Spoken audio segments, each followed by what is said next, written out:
Hi friends, welcome to Lakshmi mail channel. கருவேப்பிலையே பிடிக்காதுன்னு சொல்கிறவங்களுக்கு கூட இந்த மாதிரி சட்னி அரைக்கும் போது நல்லா விரும்பி சாப்பிடுவாங்க. வாங்க ரெசிபிக்கு போகலாம். ஃபஸ்ட்டு கடாய் வச்சுக்கலாம். 1 டேபிள் ஸ்பூன் ஆயில் விட்டுக்கலாம். 1 டேபிள் ஸ்பூன் உளுத்தம்பருப்பு, 1 டேபிள் ஸ்பூன் கடலைப்பருப்பு, ஒரு பிஞ்ச் தனியா சேர்த்துக்கலாம். இப்போ 2 வரமிளகாய் சேர்த்துக்கலாம். ஒரு பெரிய வெங்காயம், 4 பல் பூண்டு, 5 சின்ன வெங்காயம் சேர்த்துக்கலாம்.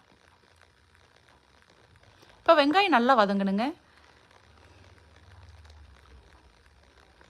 ஒரு தக்காளி விதைய எடுத்துட்டு சேர்த்துக்கலாம். ஒரு கைப்பிடி அளவுக்கு கருவேப்பிலை நல்லா கழுவிட்டு சேர்த்துக்கலாம். கருவேப்பிலை ரொம்ப நேரம் வதங்கணும்னு இல்லைங்க, 1 நிமிஷம் வதங்கினா கூட போதும்.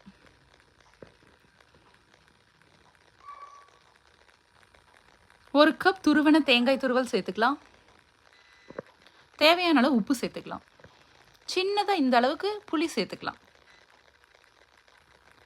அவ்வளோதாங்க. ஆற வச்சுட்டு அரைச்சோம்னா சிம்பிளாக கருவேப்பிலை சட்னி ரொம்ப சுவையாக ரெடி ஆகிடும். உங்களுக்கு இந்த ரெசிபி பிடிச்சிருந்தா இந்த ரெசிபிக்கு ஒரு லைக் பண்ணுங்கள். நம்ம சேனலுக்கு மறக்காமல் ஒரு சப்ஸ்கிரைப் பண்ணிக்கோங்க. நீங்களும் செஞ்சு பார்த்துட்டு எப்படி இருக்குதுன்னு கமெண்ட் பண்ணுங்கள். இப்போ பாருங்கள், சட்னி அரைச்சிட்டு வந்தாச்சு. இதுக்கு ஒரு சின்ன தாளிப்பு கொடுத்துக்கலாம். ஆயில் விட்டு கடுகு, உளுத்தம்பருப்பு, ஒரு சின்னதாக வரமிளகாய் சேர்த்துக்கலாம்.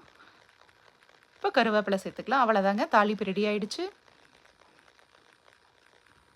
சட்னி பார்த்திங்களா எவ்வளோ கலர்ஃபுல்லாக வந்திருக்குன்ட்டு. தேங்க்ஸ் ஃபார் வாட்சிங்.